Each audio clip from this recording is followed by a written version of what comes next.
What's up, guys? Welcome back to the channel. I am currently 20 miles north of Steamboat Springs and will be car camping here for the night. It is -20 currently, and if you don't believe me, I'll flip this over. So it's just before 9 and it's -20. It's probably going to reach -25 tonight. In Steamboat, it was forecasted to be -13. I couldn't get the weather for this specific location, but it seems like it's going to be pretty cold tonight. I have my diesel heater running. For some of you concerned with the diesel heater exhaust, I parked in a direction where the wind was taking the exhaust away from the air intake. I don't crack my sunroof because the exhaust could be coming here and fill up into the car. This side is completely blocked off. The only airflow I have in the car are these windows over here. So sometimes with the wind, they blow out, but I bought these clips for $5 at Walmart. You just clip it right on here, and with the window open, you just slide it right like that, and it stays in position. And for this side, what I do, there's little pull tabs on either side. This side actually has a longer tab. I push that through and outside, and then I close the window on it so it can't come out. So that's two fixes. That's if you want the window closed, and you just close it on the tab. And if you want to have the window open for airflow without having these fall out, you just use these little clips. Works great. As for the diesel heater, it's just ported in right here, and it's got a pretty good stream of hot air coming in. There's probably a lot of heat loss through the dryer ducting. Unfortunately, that does have a lot of perforations or holes in it. Just from me driving around, I have to do a better job of taking it off anytime I drive. I tried my best to close it up with zip ties, but I will be buying a new ducting or redesigning that portion of it to be a little more robust. So I'm drying my boots down here, and I just got these. This is the Dry Guy DX boot dryer. It plugs right into my Jackery here. Or actually, that's plugged into the car right now. But I'll be using these tonight to dry out the boots that I was just driving in. And then tomorrow morning, I'll use them on my snowboard boots. This is my Nemo Sonic -20 down sleeping bag. This thing's an absolute unit. I love this thing. These are just my sleeping clothes up top here. I have 2 polyester layers, just upper, lower, base layers, wool socks. This merino hat that I'm wearing, I wear to bed. And on cold nights, when I don't use the diesel heater, I will throw this on, but I think it's actually going to be really hot tonight. I'll keep this nearby just in case I need it. It's like a huge puffy fleece. This is a sleeping bag liner. This is my heavier weight one, the Sea to Summit Reactor Fleece Liner. Super cool design. It actually has it so it has 2 armholes on either side. It still straps up over your head. Very warm. When I use it with my hat, it actually fits really well. This is actually a sleeping pad that I got from Amazon. It's a self-inflating foam sleeping pad. It's designed for winter camping and it has an R value of 9, so it's extremely warm. It's definitely bulky. It's not made for backpacking at all, but it fits relatively well in my car. It's not necessarily a tailored fit, but it gets the job done. And then underneath this, and I'll actually be taking that Thermarest Ridgecrest foam pad with me camping. But this is just a regular summer pad. It has an R value of 2. And that just adds some extra insulation reflective material backup for this. This is just a regular pillow. I think it's one of those contoured neck pillows. So I flip this around and helps me keep my head aligned. So I'm breathing up and out rather than to the side to mitigate condensation, especially on days where I do have this as my exhaust port.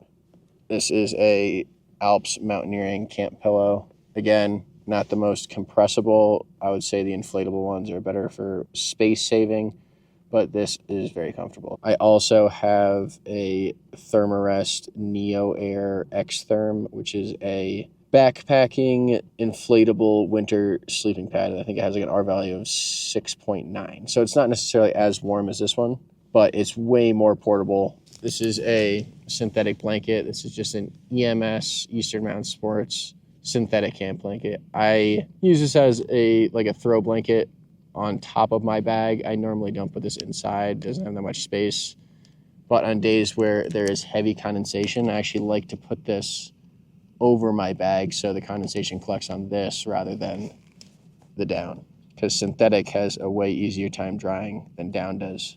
So now that we're all situated, the diesel heater's running and the Jackery is up to 100% after the startup from the diesel heater, because that runs at about 119 watts. So it does kind of burn it down a little bit for that 5-minute period during startup. So I'm going to go ahead and turn my car off. No longer need the power through pass-through charging nor the heat from the car, because the diesel heater is sustaining the Jackery battery for its temperature requirements. I was curious before because I only felt the cold air passing through, but after having these in my boots for a little bit, on for probably about 45 minutes, I can tell that there is a heating element to them. Let's see. Oh, that is so nice. I will be using these in the future. I'll be using these tomorrow. And I think I'm going to try to get an early night's sleep. It's 9:15 right now. So, yeah, why don't we? Why don't we get a horizontal? I'm going to get changed into my sleeping clothes. All right, well, I'm going to get changed. In my sleeping bag liner, and this is what I mean. It has like little armholes, little zippers. You can actually pop your feet out at the end too, which is pretty cool. Let's see if I can balance this thing. Oh. So this is a temperature and humidity sensor. I got this off Amazon. I think the brand is like GoV or something like that. I can link this in the description. I did several tests to see what the best orientation for sleeping was, windows, how much they should be cracked, sunroof, fan, everything like that. And this thing really helped me out to kind of narrow down on all those variables. But I usually just hang this up right here, and it measures the temperature inside the car, and I just use the local weather app for the temperature outside the car. Unfortunately, I'm unable to do that today, so I just used my car's temperature sensor, and that was reading -20. If I wake up at some point in the night, I might quickly turn my car on, just the accessory mode, to see what the temperature reads. I don't think I'll turn the camera on for that. And the funny thing about camping in -20 is that I think with my gear alone, I am fully capable of going down to this temperature, but the diesel heater is just such a luxury to have that there's no way that I'm not going to be running it on a night that's this cold. I am warm, if not hot right now, and I'm not in my sleeping bag, not using my synthetic blanket, and I haven't even put on the extra layers that I usually put on. Oh, also, something that I didn't mention. These were the clothes I was just wearing while the heater's running and it's getting hot in here. I will be using this, or at least taking this with me on my backcountry camping trip tomorrow, so I wanted to dry it out a little bit. I have a soup in my cooler right here that I think I'm going to break into and eat. I'm a little hungry, and it's also going to be some good fuel for tomorrow. So we have a harvest chili from Trader Joe's. I just got my utensils out. Here I have a titanium knife, spork, and then a long spoon for some backpacking meals. But I'm going to go to town on this thing. Looks pretty good, smells good. One other thing that people fail to realize is that I carry a cooler not only to keep things cold, but also to keep things from freezing. So days or even weeks where it's not getting above zero. It's nice to have this where you're not taking either water out or food. Like, this would be completely frozen if this was exterior to my car or even inside my car without insulation. I didn't quite finish that soup. There's about a quarter left. I might have it tomorrow morning, but didn't want to force it down tonight. I think I'm just about ready to go to sleep. Been hydrating throughout the day, so I'm not going to slam water because that just makes condensation worse overnight. I have my alarm set for 6:30 and 6:35. I'm going to try to be touring by 9:30. Yeah, I'm pretty toasty right now. I didn't expect this heater to be running as well as it is. I would think that I would have more heat loss with coming in. I already cut the level down to a 4. It was at a 7 when I started up. It was too hot, so I dropped it down to a 4 out of 10 now. I think I still am going to slip into my sleeping bag, but almost just use it as like a blanket rather than a mummy. And if I have a side to put extra blankets or layers, like if I have this with me, I always put it on the side it's closest to the car doors because it does get colder. So having any sort of insulative material, whether it be this synthetic blanket or a fleece jacket, it still adds some warmth in addition to the bag. Alrighty. Well, I guess I'll catch you guys tomorrow morning, or if anything tonight eventful happens, keep you guys in the loop.